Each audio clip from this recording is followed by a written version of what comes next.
हालात के मुताबिक मैं समझता हूं कि डार साहब ने जो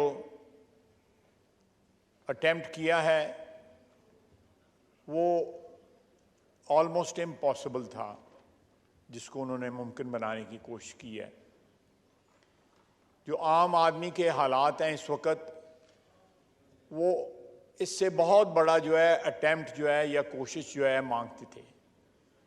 लेकिन जो हमारे वसाइल हैं, जो हमारे सालों की दहाइयों की इकनॉमिक जो है माशी अबतरी का जो सिलसिला है, वो वहाँ तक पहुँच चुका है कि आम आदमी जो है इस मुल्क के अंदर उसका सांस लेना भी दुश्वार है। वेयर एज एक ऐसा तबका क्रिएट हमने कर लिया है जिसके पास तमाम तर प्रिविलेजेस हैं, तमाम तर जो है उस मराहत हैं, जिसको उर्फ़ आम में आजकल एलीट कैप्चर कहते हैं। ये सिचुएशन क्यों पहुंची यहाँ तक कि हमारे पास वसाइल की कमी है और हमारी जो इंटरेस्ट पेमेंट है, जनाबे वाला मैं रिपीट करूँगा, हमारी जो इंटरेस्ट पेमेंट है, जो सूद हमने अदा करना है, वो हमारी फेडरल रिसीट से ज़्यादा है। यानी जो हमारी आमदन है फेडरेशन की, वो सूद भी कवर नहीं कर पा रही। उसके बाद जो है डिफेंस बजट आ जाता है, उसके बाद फेडरल गवर्नमेंट का खर्चा आ जाता है, जो तकरीबन 20% के करीब है। ये दोनों सूद जो है वो 60% से भी ज़्यादा है। तो आप हिसाब लगा लें कि हमारे वसाइल का क्या हाल हो चुका है। मैं दो मेजर जो है रीजंस जो है, बहुत से रीजंस हैं, लेकिन दो मेजर रीजंस हैं जिसकी वजह से हमारी आमदनी में कमी आई हुई है या कमी रही है, हमेशा से रही है। और एक कॉन्टिन्यूस हैमरेज है, फाइनेंशियल हैमरेज है, जिसको एड्रेस नहीं किया गया over the years, over the decades. Haemorrhage जो है वो जनाब वाला हमारे, मैं आपको एग्जांपल देता हूँ, मैं नाम नहीं लूँगा उन इंस्टीट्यूशंस को, क्योंकि वो दो वजारतों का हिस्सा हैं। मेरे कुलीग वज़रा जो हैं हो सकता है माइंड करें। दो सिर्फ इंस्टीट्यूशन का जो डेट है वो 1000 अरब से ज़्यादा है।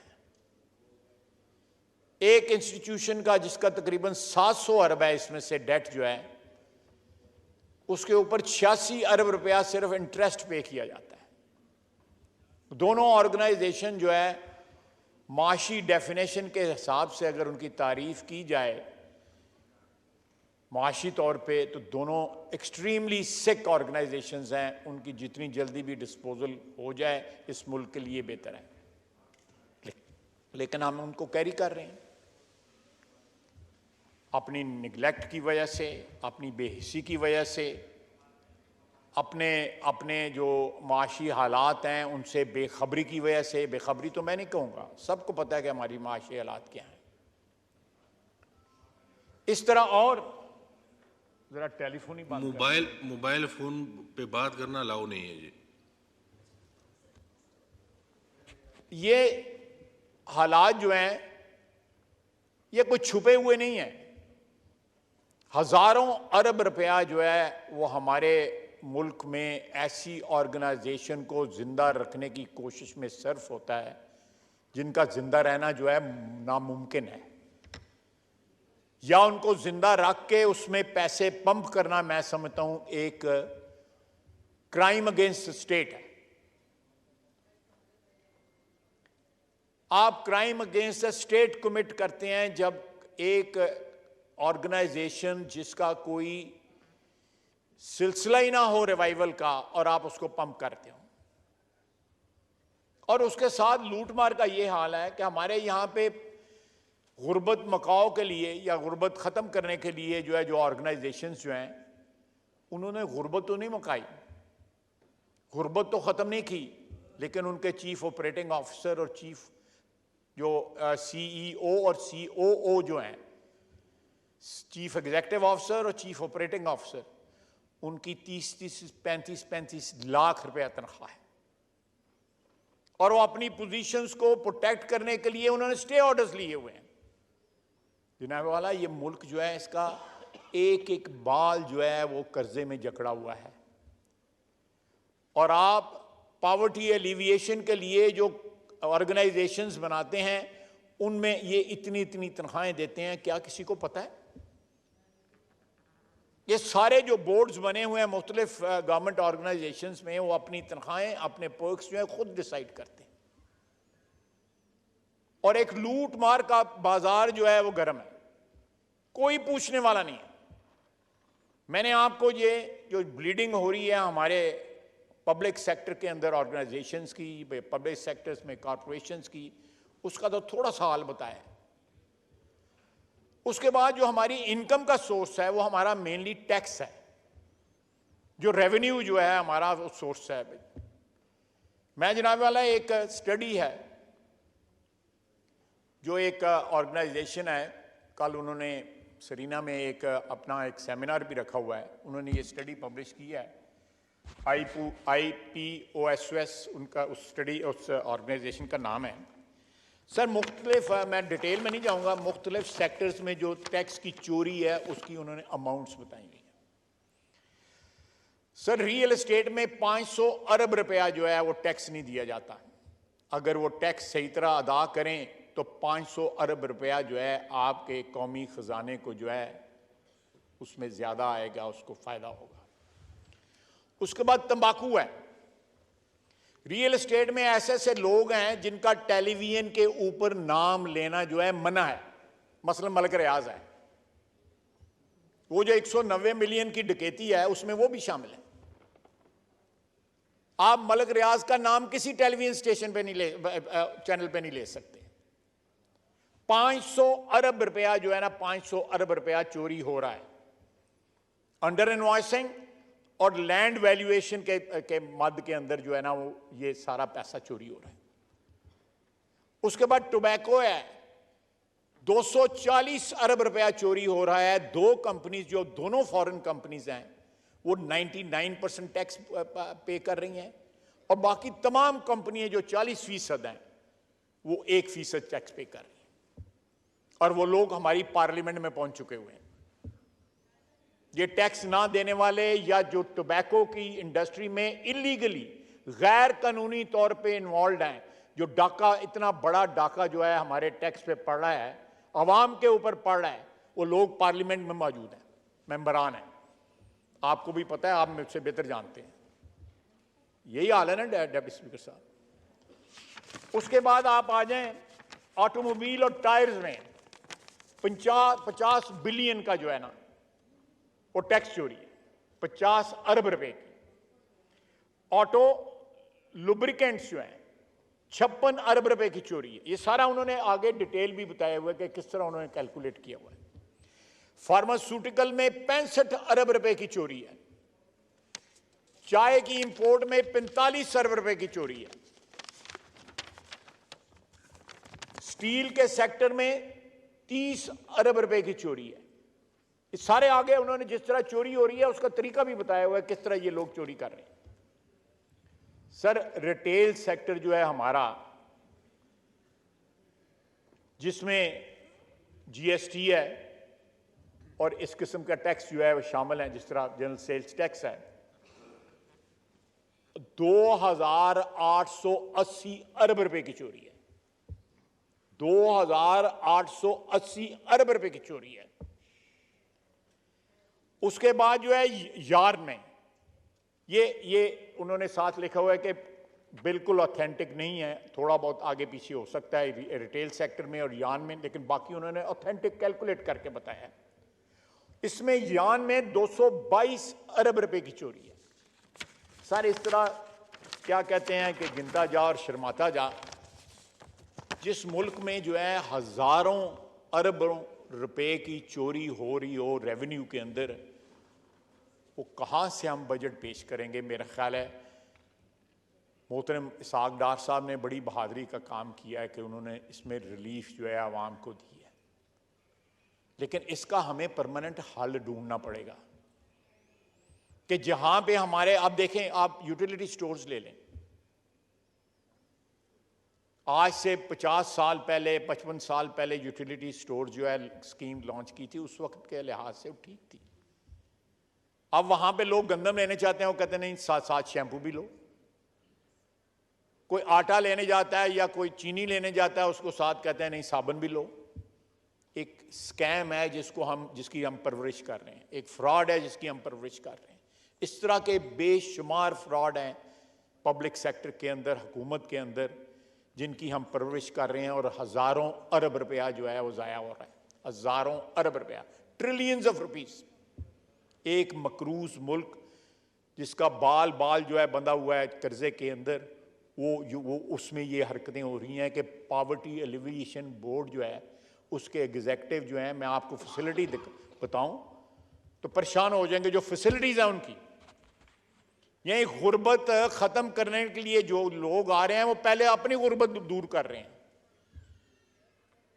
वो पहले खुद जो है बिलियनियर हो रहे हैं या मिलियनियर हो रहे हैं या जो भी हो रहे हैं।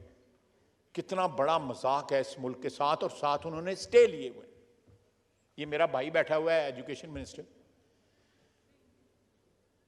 ऐसी ऐसी यूनिवर्सिटियां जहां पे वाइस चांसलर टेन्योर पूरी कर चुके हैं और फिर स्टे लेके फिर बैठे हुए हैं वहां पे। ऐसे ही है ना, कोई बंदा अपनी पोजीशन छोड़ने के लिए तैयार नहीं है जहां पे उसको जो मुनाफा हो रहा है। और वो तनख्वाह से मुनाफा नहीं ले रहे, वो यूनिवर्सिटीज के फंड खा रहे हैं। मैं यूनिवर्सिटी गिनवा देता हूं, नाम ले देता हूं जिनके अंदर जो है लोग जो है पैसे खा रहे हैं और साथ स्टे लिए हुए। अगर मैं गलत बात कह रहा हूं तो आई चैलेंज कि मुझे कोई कॉन्ट्रोडिक्ट करे।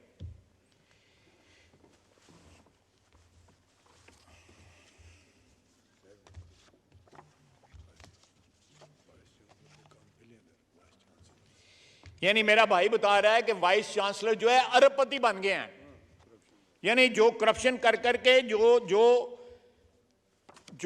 उनका था सिलसिला, जिससे उन्होंने सारा कुछ बनाना था, उसको जो है वो लोगों को पढ़ाना था, अवाम को तालीम देनी थी, आला तालीम देनी थी, यूनिवर्सिटियों में तालीम देनी थी। वो सारे के सारे डकैत बैठे हुए हैं वहां पे, छोड़ते नहीं है, स्टे ले लेते हैं। और अदलिया जो है वो सारी की सारी सारे जुर्म के अंदर मुलव्वस है। 2000 बिलियन से ज्यादा जो है एफबीआर का टैक्स जो है उसके केसेस इस वक्त अदलिया में चल रहे हैं।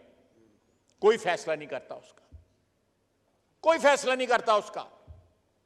यह एक गरीब मुल्क है जहां पे करोड़ों लोग फाके कर रहे हैं, जहां की 70-80% आबादी जो है,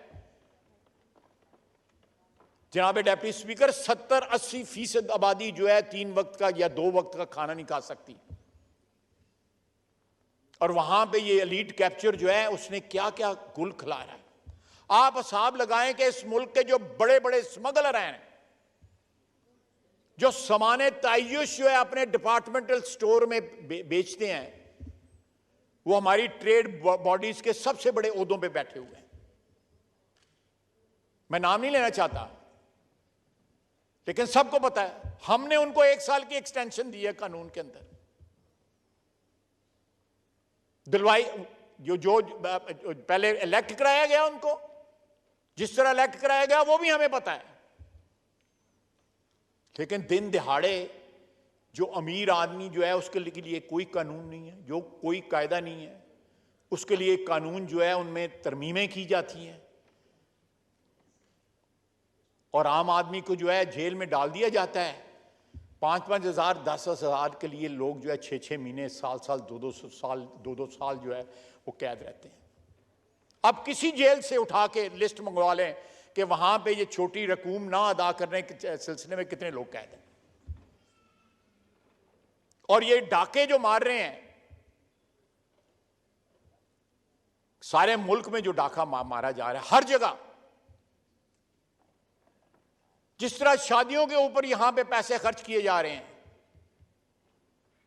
अरबों रुपए जो है शादियों पे खर्च किए जा रहे हैं। और पिछले 4 साल इस एलीट को प्रोटेक्ट किया जाता रहा है। हम 1 साल में आए हैं, हमने इनको डिसमेंटल करने की कोशिश की है, लेकिन कोई खातिर खा कामयाबी नहीं हो सकी।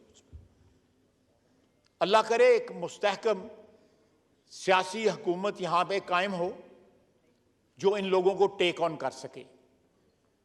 जो इस वक्त हमारे मुल्क में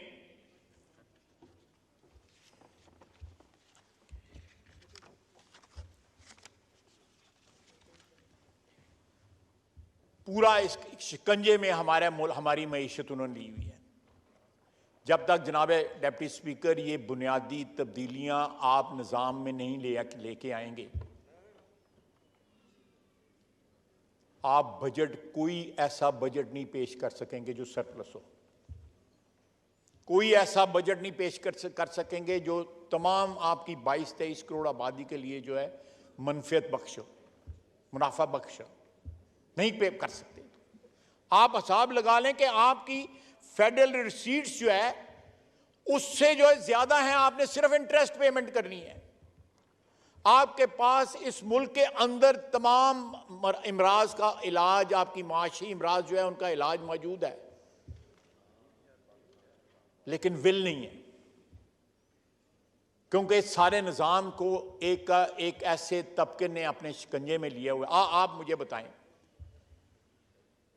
हम में ये जुर्रत है, जितने लोग यहाँ में बैठे हुए हैं, कि हमारी जो 1,68,000 रुपया तनख्वाह है, हम इसको 2 लाख या 2.5 लाख कर सकें?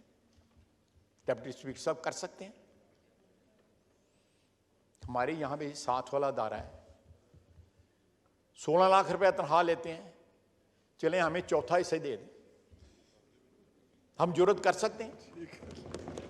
हमें चौथा हिस्सा ही दे दें। और ये 7 गाड़ियां भी हैं, 7 गार्ड भी हैं, 7 ट्रैफिक भी खड़ी हो जाती है, और 7 तड़ियां लगाती हैं, इसी इदारे को तड़ियां लगाते हैं। आप देखें कौन सा अदारा है जिसको जंग नहीं लग गया या जिसको दीमक नहीं लग गई। मैं नहीं कहता ये काबिल रश्क था ये अदारा, लेकिन जिस दिन काजी फायज ईसा के खिलाफ रेफरेंस पेश हुआ था, उस दिन इस अदारे में जो है रखना पड़ा था, दराड़ आई थी। और आज वहां पे जो दराड़ है उस दिन पैदा हुई थी।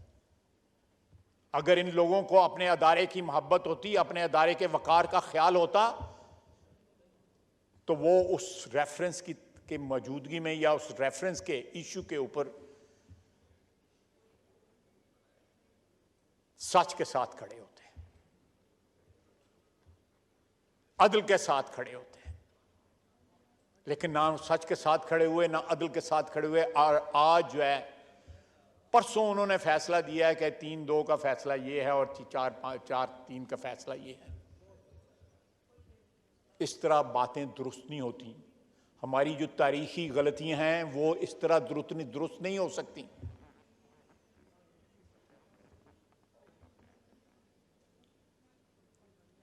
हम लोग जो यहां पे बैठे हुए हैं इस हाउस के अंदर, रांदा दरगाह हैं, जो उठता है हमें क्रिटिसाइज करता है, राइटली और रॉन्गली, और हम बर्दाश्त करते हैं, क्यों? हम सियासी वर्कर हैं, हमारा काम है बर्दाश्त करना। लेकिन इतने नाजुक मिजाज हैं यहां पे कि लोग 2-2, 3-3 जो है वो वजीर आजम खा गए हैं, हजम कर गए, डकार भी नहीं लिया।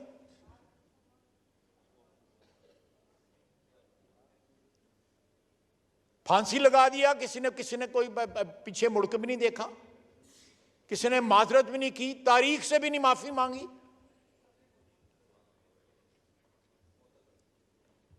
जनाबे वाला, इस सारे इमराज का इलाज जो है IMF के पास नहीं है,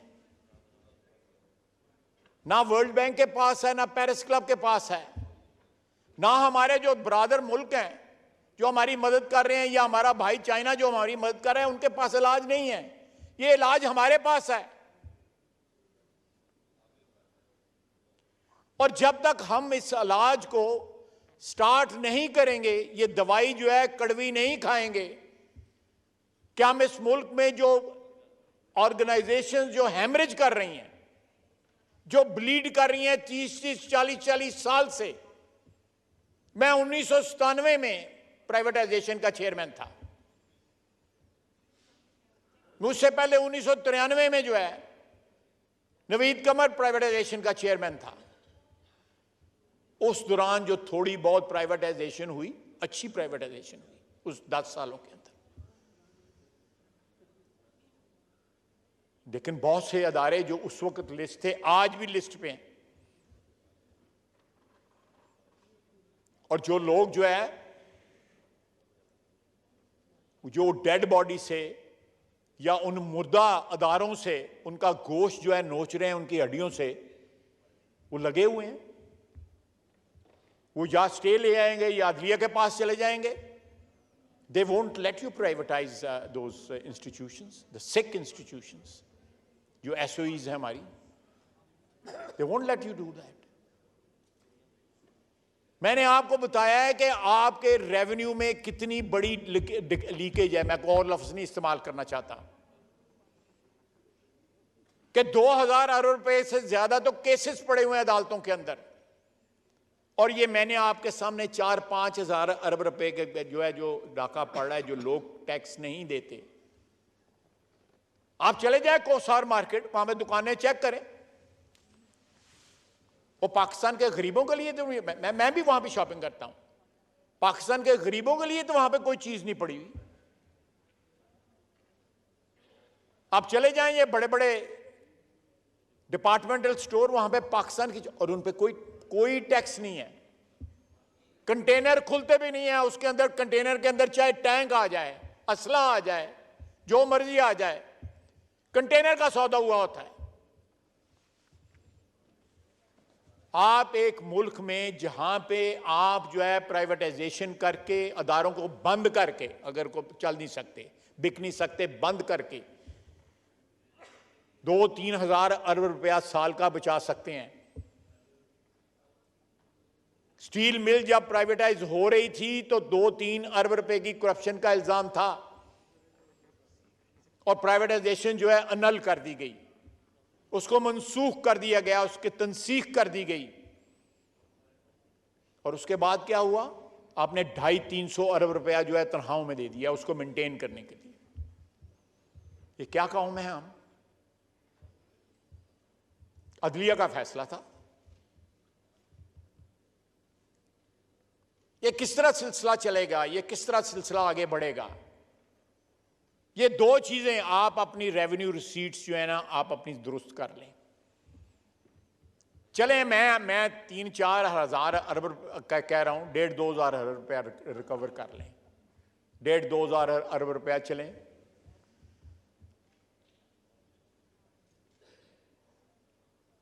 इसी तरह आप देख लें हुकूमत के तमाम अदारे जो हैं, यहां पे पेंशनर जो है वो चिल्ला रहे हैं कि हमारी पेंशनें कम बढ़ाई गई हैं। यहां पे जो है एफबीआर के मुलाजमीन कह रहे हैं कि हमारी तनख्वाहें जो है वो कम है बाकी ब्यूरोक्रेसी के साथ अगर कंपेयर करें। यहां पे फेडरल मुलाजमीन कह रहे हैं कि प्रोविंशियल जो है जो मुलाजमीन जो है उनको तनख्वाहें ज्यादा मिल रही हैं। ये तमाम इश्यूज हैं जिनको एड्रेस करना हमारा काम है, और ये पैसे मुहैया करना हमारा काम है, और साथ एग्जीक्यूटिव का काम है, ब्यूरोक्रेसी का काम है, और साथ अदलिया का भी काम है कि वो थोक के हिसाब से सैकड़ों नहीं हजारों स्टे ऑर्डर ना दें। ये कनाइवेंस जो है अदलिया की, ब्यूरोक्रेसी की और इनएक्शन ऑन आवर पार्ट, ये तीनों चारों चीजों ने मिलकर जो है इस मुल्क को जो है फाइनेंशियली जो है बिल्कुल जैम कर दिया, फ्रीज कर दिया।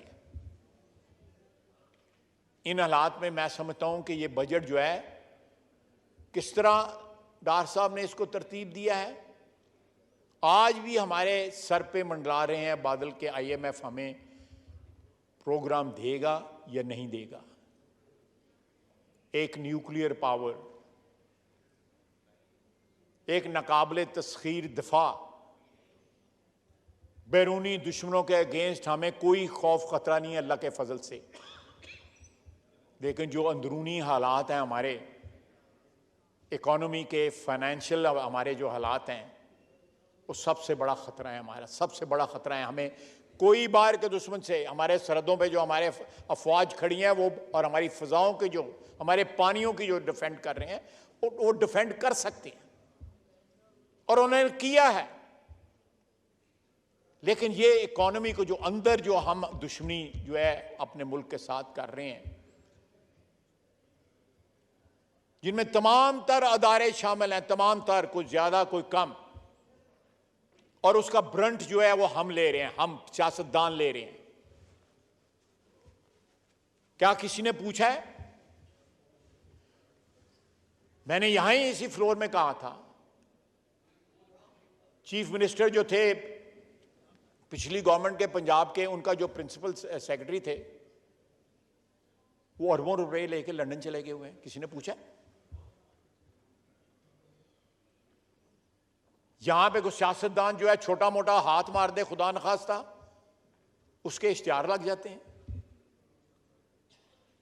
उसके गिरेबान के ऊपर इलेक्शन पे लोगों के हाथ पड़ते हैं, और लोगों को कहा जाता है कि पता नहीं हम कितनी तनख्वाह लेते हैं, कितनी हमें फैसिलिटी लेते हैं। यहां तो रिटायरमेंट के बाद 90% पेंशन मिलती है,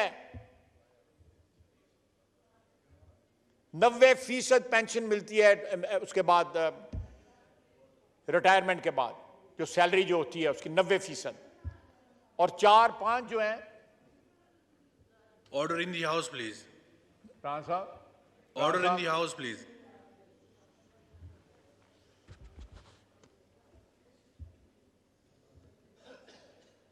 और साथ जो है 4-4, 5-5 मुलाजमीन जो है वो रिटायरमेंट के बाद घर ले जाते हैं, रेस्ट हाउसेस इस्तेमाल करते हैं। हम खुदा न खास्ता एमएनए न रहे, हमें पार्लियामेंट लॉजेस में ना कोई घुसने दे। इफेक्ट है, जहां हम 5-5, 10-10, 15-15, 20-20 साल से रह रहे हैं, वो तमाम तर स्टाफ जो है, गनमैन भी साथ है, गाड़ियां भी हैं, रेस्ट हाउसेस भी हैं, पीए भी है, टेलीफोन भी है, ये सारा कोई मुफ्त है।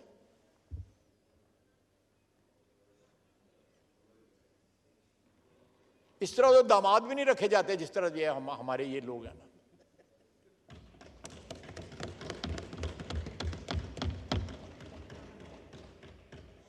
मैंने आपको एग्जांपल दिया है कि पॉवर्टी एलिविएशन बोर्ड के जो चीफ, इस वक्त एक्टिंग चीफ एग्जीक्यूटिव हैं, सीईओ, वहां पे उसकी तनख्वाह जो है 27-28 लाख की, और जो जगह खाली है वहां पे जो पहले शख्स था वो 35 लाख रुपए तनख्वाह। ये गुर्बत मुकाने वाली ऑर्गेनाइजेशन है, गुर्बत मुकाने वाली ऑर्गेनाइजेशन है। नूर आलम बुलाओ ना यार उसको, खुदा का वास्ता बुलाओ उसको, इतनी अच्छी कल तकरीर तुमने की, बुलाओ उसको, करो ड्राई क्लीन उधर उसको पीएसी में, पूछो तो सही उससे। हमारे पास आर्म्स हैं, ये आर्म्स हैं हमारे जो अकाउंटेबिलिटी कर सकते हैं। पीएसी है, हमारी स्टैंडिंग कमेटीज हैं। क्या हम उनको पूरी तरह उनको ऑपरेट कर रहे हैं? उनकी जो इस्तेदाद है, उस इस्तेदाद से अब देखें, मैंने गवाही ले ली है वजीर तालीम की कि हमारे वाइस चांसलर जो है वो बिलियंस का उनके बजट हैं। मुझे नाम तक पता है, मैं नाम नहीं लेना चाहता। असातिज़ा हैं, वो कौम को तालीम दे रहे हैं, डाकू कौम को तालीम दे रहे हैं, तो वो डाके मारना ही सिखाएंगे और क्या करेंगे? रिटायर नहीं होते, स्टे ले लेते हैं, टेन्योर खत्म होती है, स्टे ले लेते हैं। रासा मैं गलत कह रहा हूं तो मैं बिल्कुल, मेरा गिरबान आपके हाथ बिल्कुल। ये अदलिया क्या कर रही है इस मुल्क के साथ? को अपनी इंट्रोस्पेक्शन करें, को सेल्फ अकाउंटेबिलिटी करें।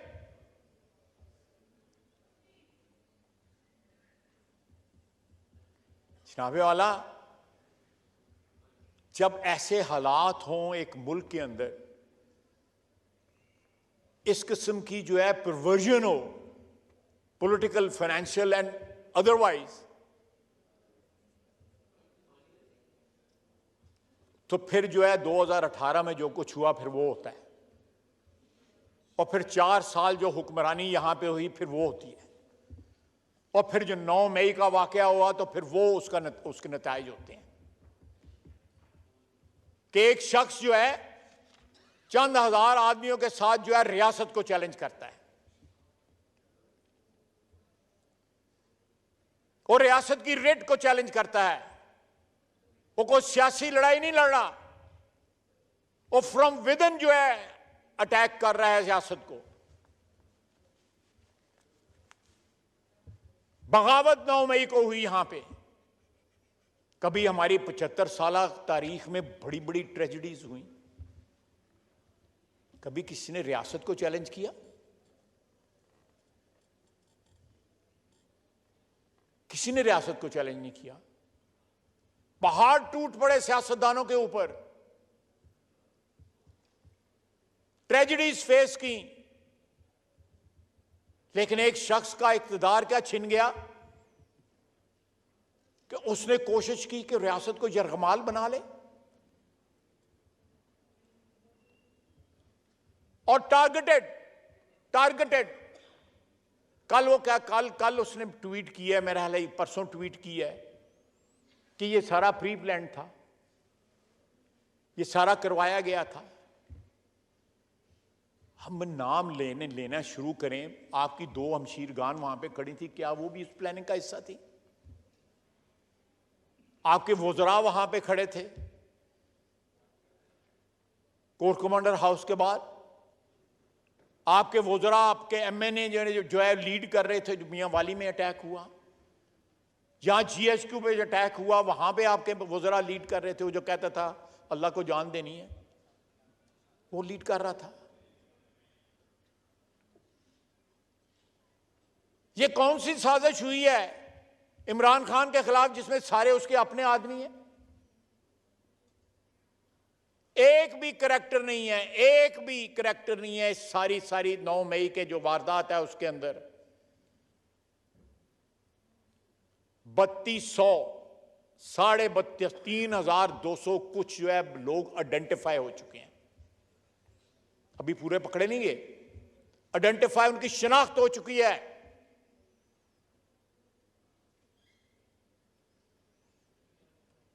वो शेर खान की तो तौहीन जो है उसकी तो हिंदुस्तान ने भी इज्जत के साथ जो है उसको इज्जत की उसकी। वो भी उसकी बहादुरी की दास्तानें बयान करते हैं, और आपने उसका स्टैचू जो है आप उसकी यादगार को मिसमार कर दिया, उसकी यादगार की तौहीन की। दुश्मन ममालिक जो है कि उनकी फौजें एक दूसरे के शहीदों को या एक दूसरे के बहादुर सिपाही जो लड़ते हैं उनके खिलाफ उनकी इज्जत करते हैं। ये एक कोड है, सारी दुनिया में जंगों का कोड है। क्या आप लाशों की बेहुरमती नहीं करते? आप रिस्पेक्ट करते हैं, चाहे दुश्मन का जो सिपाही भी जो है is fallen in a battle. यहां पे तो उनकी यादगार, उनके याद के जो बुत थे या उनके यादगारें जो थी, जो स्टैचूज थे, आपने उनको भी मिसमार कर दिया। कितनी शदीद नफरत का इजहार उन्होंने उस दिन किया पाकिस्तान के खिलाफ 9 मई को, कितनी शदीद नफरत का इजहार किया। उनके चेहरों से शदीद नफरत का इजहार हो रहा था। आप टेलीविजन के ऊपर जरा गौर से देखें उन लोगों को जो जीएचक्यू के ऊपर जो है वो पेट्रोल के बम फेंक रहे थे,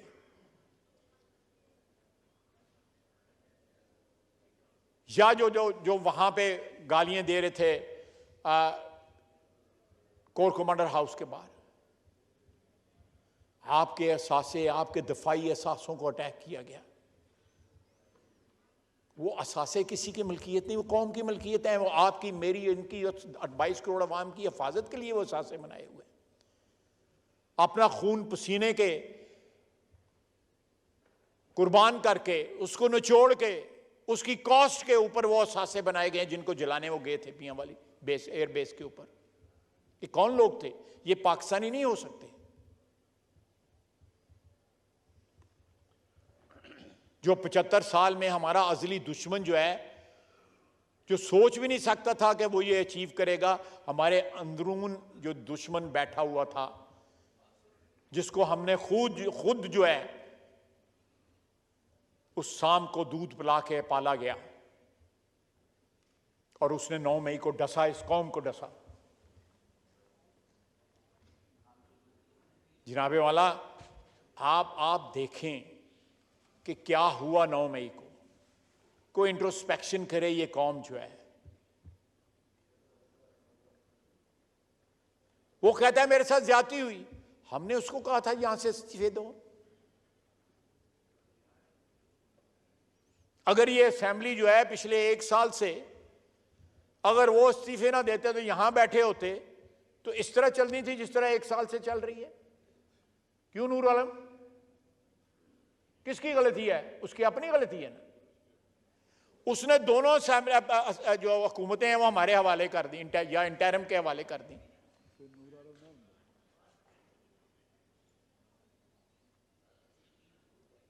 वहां पे परवेज इलाही हुक्मरान था ना, वो तरले करता रहा, वो गिट्टे पकड़ते रहा उसके ना तोड़ो।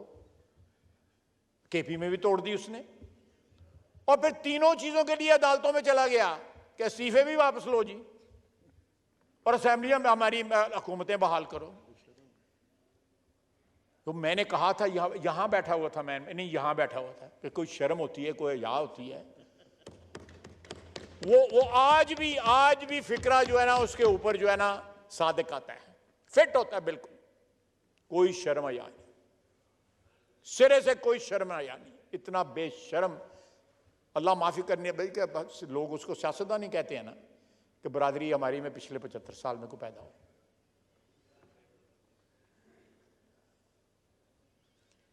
जनाब स्पीकर, ये मैंने जो चंद मारूजी जो हालात हैं उनका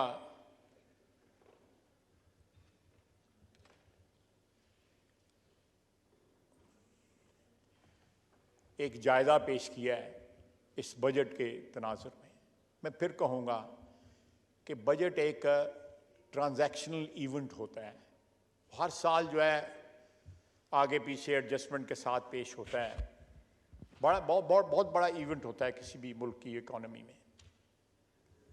लेकिन बाज़ ऐसी चीज़ें हैं जिनको फंडामेंटल हैं, अगर उनको दुरुस्त ना किया गया तो आप जो मर्जी कर लें, आपकी इकोनॉमी और आपके माशी हालात जो है वो दुरुस्त नहीं हो सकते। इस मुल्क को कोई और ख़तरा नहीं है। इस मुल्क को वाहिद जो ख़तरा, जो एग्जिस्टेंशियल ख़तरा है, जो हमारे वजूद को ख़तरा है, वो हमारी नाजुक मईशत है। जो हमारी एक ऐसी मईशत है जिसमें फिगर्स जो हैं कतई तौर पे मैच नहीं करते। हमारे पास रिसोर्सेज मौजूद हैं कि हम फंड्स जनरेट करके अपनी दौलत जो है, कौमी दौलत बढ़ा सकें, अपने ये जख्म जो हमें लगे हुए हैं इनका इलाज जो है ढूंढ सकें। लेकिन हमारे में विल नहीं है, वी लैक द विल। इसमें तमाम तर अदारे शामिल हैं। हम पॉलिटिशियंस की सबसे बड़ी जिम्मेदारी बनती है कि यहां पे आप किसी चीज को प्राइवेटाइज करने का सोचें तो लोगों के हाथ पैर फूल जाते हैं कि कल नैब ना बुला लें, FIA ना बुला लें। You have to take the plunge. आप दरिया के किनारे खड़े होकर सिर्फ पानी चेक करते रहेंगे पांव से, इस तरह नहीं होगा। आपको अपनी इकोनॉमी ठीक करनी पड़ेगी। आप अपना रेवेन्यू सिस्टम जो है आपको ठीक करना पड़ेगा। जनाब डिप्टी स्पीकर, मार्केटों के अंदर पाकिस्तान में कहीं गांव में नहीं, दूर दराज के गांव में नहीं, फाटा में नहीं, मैं मार्केटों को, बड़े बड़े शहर की मार्केटों के अंदर जो है बिजली चोरी होती है, थानों में बिजली चोरी होती है। ये मेरा यार साथ बोल पड़ा है, थाने का नाम ले लिया। थानों में बिजली चोरी, थाने पूरे मोहल्ले को बिजली देते हैं। सैकड़ों अरब रुपए की नहीं, हजारों अरब रुपए की। इस वक्त 4000 अरब जो है सर्कुलर डेट है पावर का और पेट्रोलियम का। 4000 अरब रुपया। मैं ठीक कह रहा हूं ना मुंडू आलम? 4000 अरब। वो किस तरह बना है? मैं नाम नहीं लेना चाहता शहरों के। गुंजान आबादी वाले शहर बड़े, जिनकी 50-50 लाख करोड़ की आबादी है, 20-20 लाख 25 कोई किसी वीराने में नहीं बिजली चोरी हो रही, उन मार्केटों में बिजली चोरी हो रही है। लोगों ने निचले स्लैब का फायदा उठाने के लिए 3-3 मीटर अपने घरों में लगाए हुए हैं। यह भी बिजली चोरी के जुमरे में आता है।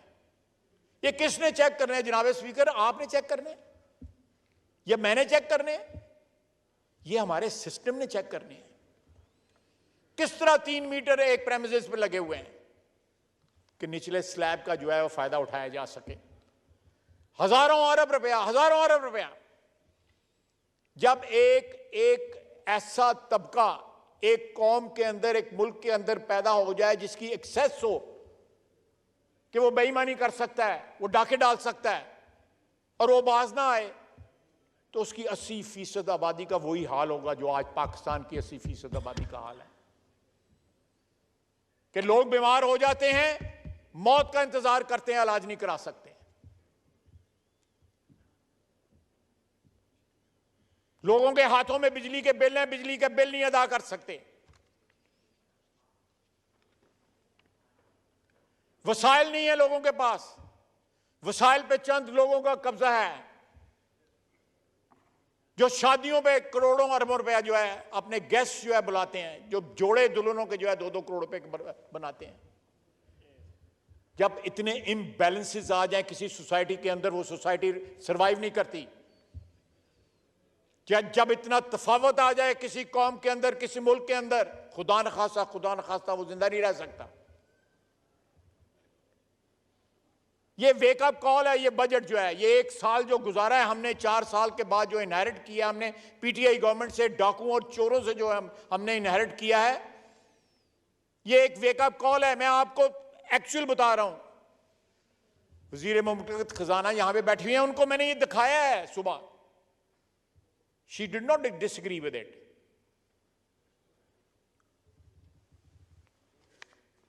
ये सारा चार्ट मैंने उनको दिखाया है। आप किस तरह जस्टिफाई करेंगे कि हम लोगों को रिप्रेजेंट करते हैं? मेरी अगर कॉन्स्टिट्यूएंसी में 5 लाख वोटर है या 6 लाख वोटर है, उसमें चंद हजार वोटर होगा जो प्रिविलेज क्लासेस का होगा, बाकी गरीब लोग हैं। यहां पे हर चीज जो है एलीट ने कैप्चर की हुई है। आप असाब लगाएं कि टोबैको के चोर जो हैं वो असेंबलियों में और सेनेट में बैठे हुए हैं।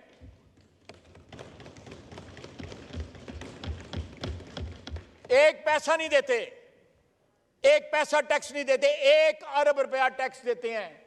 और उनके मुकाबले में 2 कंपनीज जो बाहर की हैं वो 175 अरब रुपया देती हैं। जाए ना वो उस हॉल में जाके देख लें। आज अब तो इधर नहीं है, पहले जब पूरा हॉल था ये यहां भी बैठे हुए थे। ऐसे ही है ना नूर आलम। मैं नूर आलम की गवाही ले रहा हूं, चेयरमैन पब्लिक अकाउंट्स कमेटी है, मैं उसकी गवाही ले रहा हूं। मैंने आपको बताया है कि जिन लोगों के कंटेनर नहीं खुलते, 4-4, 5-5 मंजिला प्लाजे हैं जिनके अंदर डिपार्टमेंटल स्टोर हैं, हमने इस हाउस में लॉ पास किया कि 1 साल की एक्सटेंशन दी जाए उनको। मक्सी साहब, नाम चाहिए आपको? बता दूंगा आपको नाम भी। हमने इस हाउस में लॉ पास किया उनको 1 साल की एक्सटेंशन का।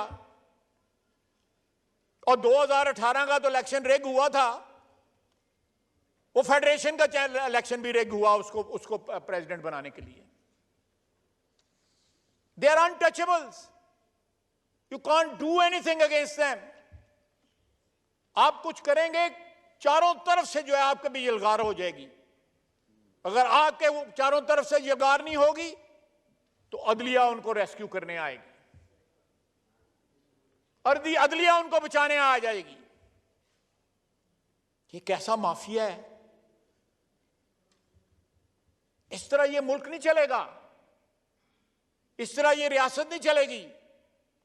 हम कोई सियासी 2 नंबरी कर लेते हैं, यहां से उधर चले जाते हैं, यहां से उधर।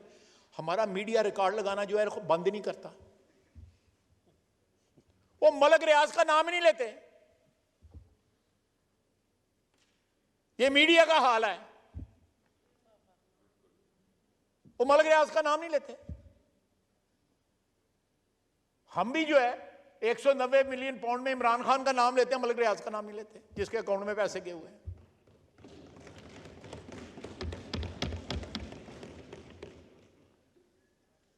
इस तरह अपने गिरेबान में, तुम ही अपनी बुशड़ी जरा गलत, अपने गिरेबान में जो है कुछ झांके ना।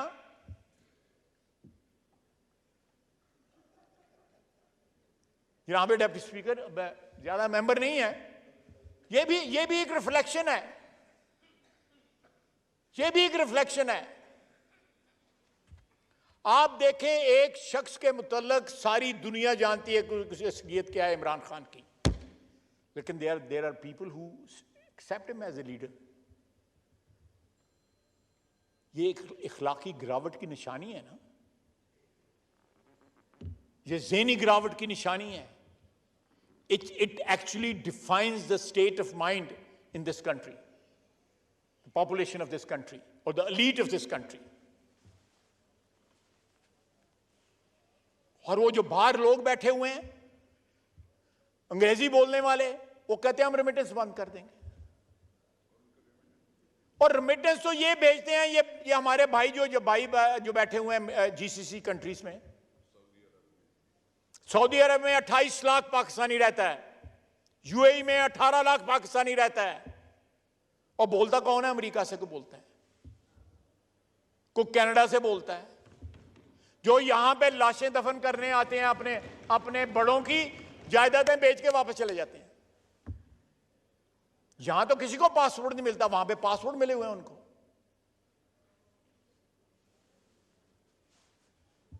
And they have the cuts, और दे हैव द, कितने शेमलेस लोग हैं कि उन मुल्कों में बैठ के पाकिस्तान के खिलाफ साजिशें करते हैं, पाकिस्तान को गाली देते हैं। जिस मट्टी ने उनको जन्म दिया, और जिस मट्टी को वो अबैंडन करके, कोई वैंकूवर में बैठा है, कोई टोरंटो में बैठा है, वो कोई न्यूयॉर्क में, कोई कहां पे बैठा हुआ है, वो कम का इज्जत करो अपने मुल्क की, जिसने तुम्हें जन्म दिया, जिसने तुम्हें बुनियादी शनाख्त दी। जनाब वाला 50 डिग्री टेम्परेचर के अंदर अबू धाबी, दुबई और जद्दा और रियाद में लोग काम करते हैं और अपने पाकिस्तान को, अपने वतन को पैसे भेजते हैं।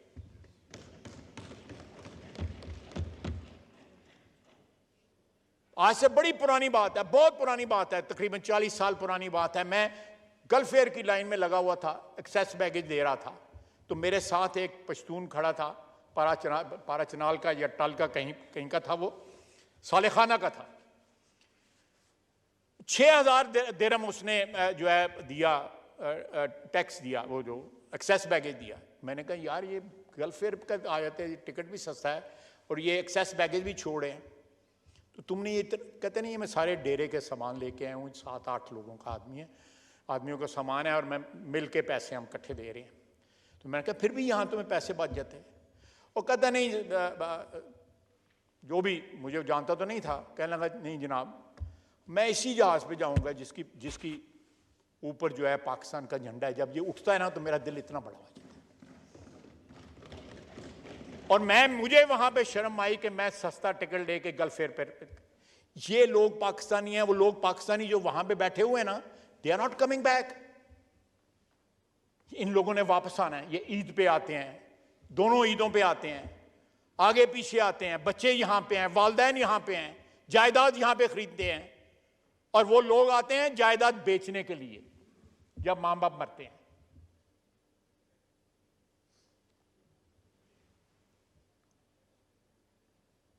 उनके लिए डिविडेंड्स होते हैं ये, और धमकी देते हैं कि हम रेमिटेंस नहीं भेजेंगे। ये बात एक्सेप्टेबल है कि हमारा जो ऑफिशियल रेट और हमारा जो मार्केट रेट है वो ज़्यादा है, जिसकी वजह से हमारी रेमिटेंस ड्रॉप हुई है, लेकिन इस वजह से नहीं। किसी ने इमरान खान की मोहब्बत में रेमिटेंस जो है देनी बंद नहीं की। वतन की मोहब्बत जो है, ये लोग यहाँ पे बसते हैं, 70-80% जो हमारी ओवरसीज पाकिस्तानी की जो पॉपुलेशन है, और बाकी जगहों पे भी, बरतानिया में भी, यूरोप में भी, अमेरिका में भी, हर जगह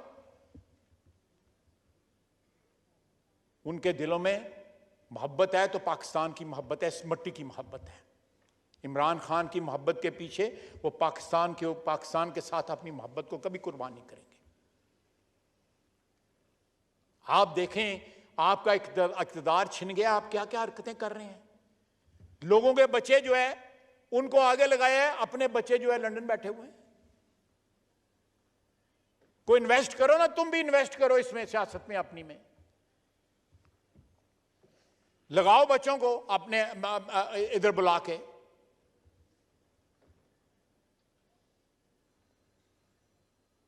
जनाब वाला, मेरी ये चंद गुजारिशात थी।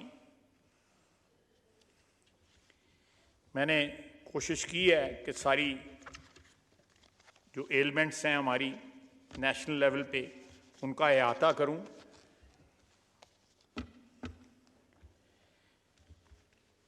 लेकिन आखिर में कहूंगा कि we lack the will to change our situation, radically change our situation. ये ट्रांजैक्शनल जो इक़दामात हैं, इनके रिजल्ट जो है वो भी ट्रांजैक्शनल होते हैं। अगर आप परमानेंट चेंज चाहते हैं, आप जो अदारे हैमरेज कर रहे हैं उनको या बंद कर दें या उनको प्राइवेटाइज कर दें। आप अपना रेवेन्यू जो है, जो इस वक्त आपका रेवेन्यू है, वो 50% 60% इंक्रीज हो सकता है। ईमानदारी की ज़रूरत है। यहाँ पे कितने लोग टैक्स पेयर हैं या किस तरह टैक्स देते हैं।